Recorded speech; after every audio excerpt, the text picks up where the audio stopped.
Welcome back to Two Doctors Homestead. My name's Daniel. We're back. We're here making a video for you guys, just trying to share some information. It's Saturday and I hate to do that because something always comes up. Internet, we don't have great internet. We got chickens, we got turkeys, we got pigs. We don't have great internet. But Saturday, unless something happens and it's not Saturday, and that won't make any sense, right? So I want to talk about the channel, right? We're back. We took some time off. You know, I made a couple videos about mental health, mental preparedness, and I was doing some of my own mental health, mental preparedness exercises. We got really busy, just really busy. Didn't make a lot of videos. We did lose one subscriber. We took a week off, lost a subscriber. I get it. Right, we're not making videos, move on with your life, and that's okay. So we got a lot of videos coming up, right? Back in the game, back in the zone.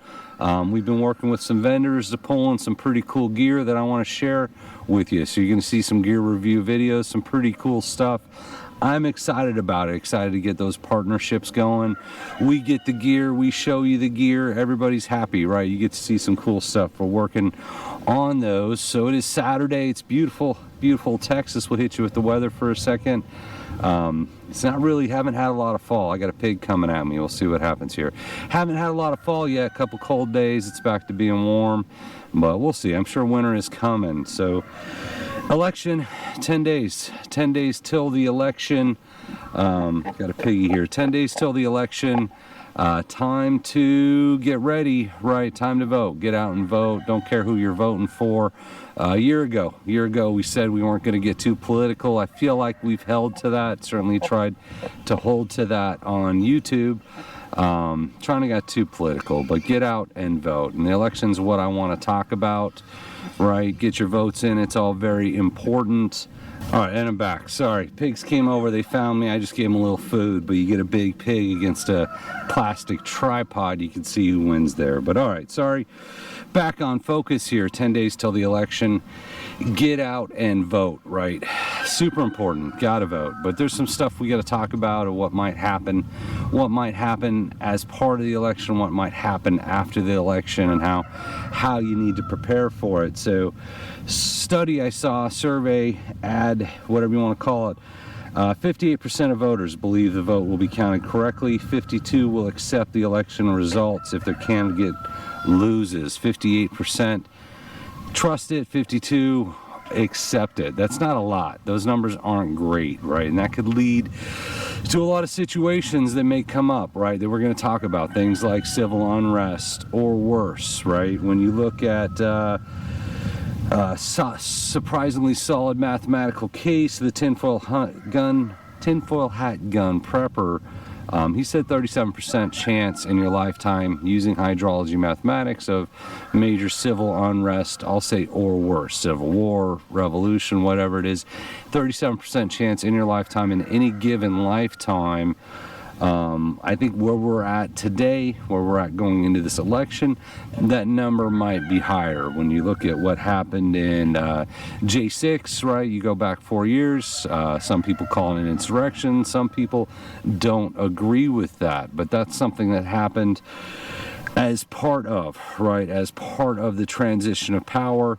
You look at the George Floyd riots, protests. Once again, people are going to characterize it differently, what happened leading up to the last election. And here we are, major election, and maybe 50-50 people are going to believe it's even fair at this point, fairly executed. That's an issue, right? So there is a chance, probably greater than the 37%, of some kind of civil unrest, some kind of demonstrations, protests, we'll say, or worse. So a while back, we did a video from Crisis 24 about what to do in the event of civil unrest.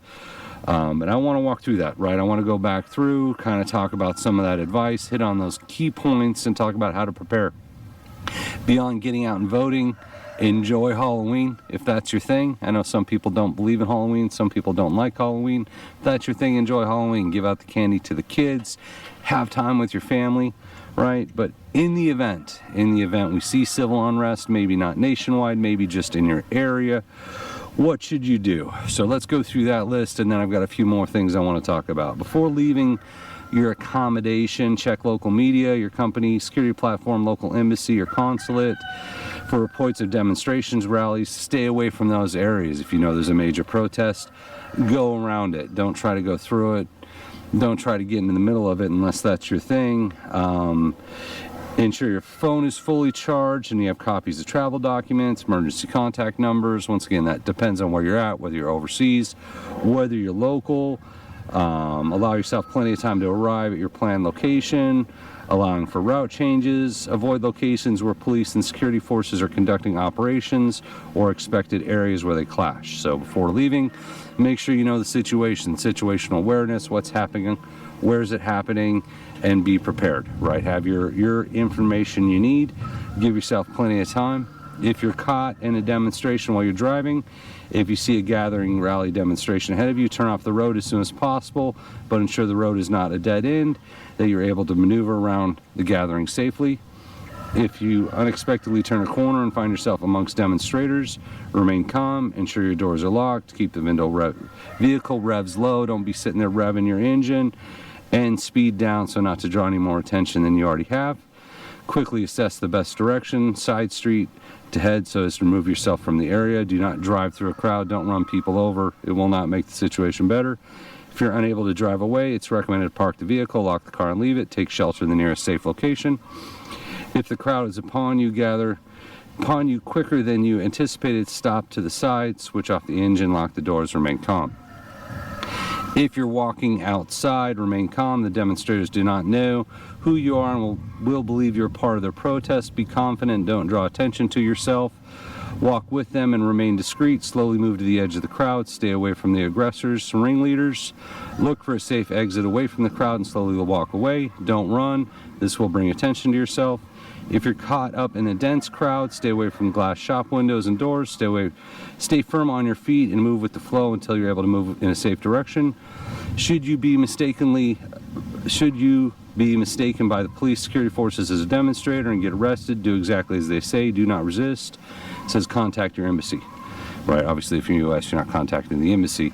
And certainly if you're trying to avoid demonstrations, trying to avoid protests or whatever happens, just be aware of what you're wearing, right? There are identifying clothing for different sides, and if you're trying to stay away from all of that, be aware of what you're wearing, be aware of what's going on around you, basically. Same stuff every day, but avoid the protests, stay out of those areas, right? Now, what can you do, right? What can you do if it's in your neighborhood? I've mentioned that before. Had a friend in Wisconsin who major protests were in his neighborhood. Be prepared to shelter in place. We've talked about shelter in place before.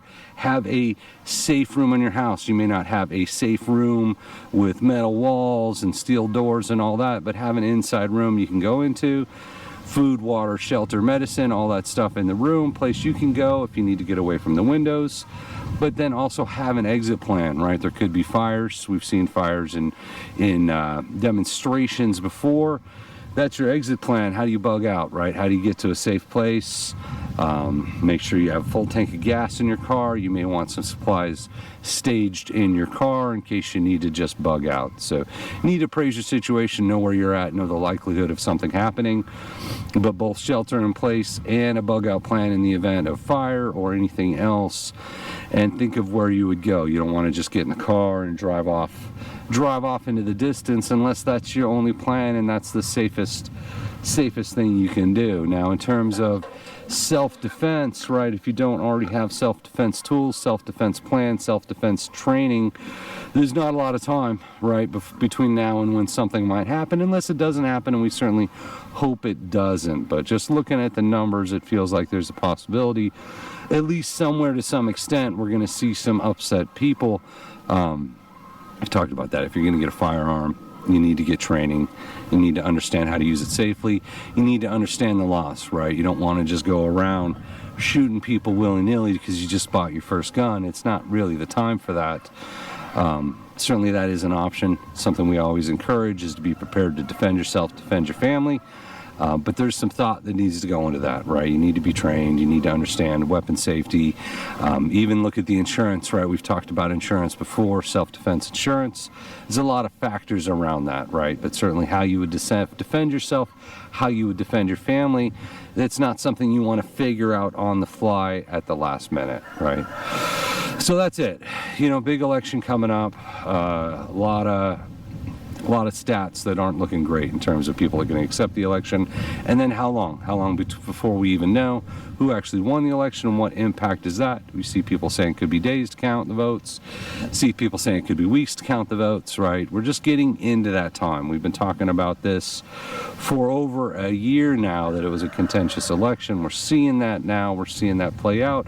I hope it's not. I really do. I hope it's clean and clear and everyone accepts the results, but right now that looks like about a 50-50 equation, right, of what's going to happen. So you want to be prepared, as always, right? We're preppers. We do a lot of prepping. You want to be prepared to ride it out, shelter in place, bug out if you have to, right?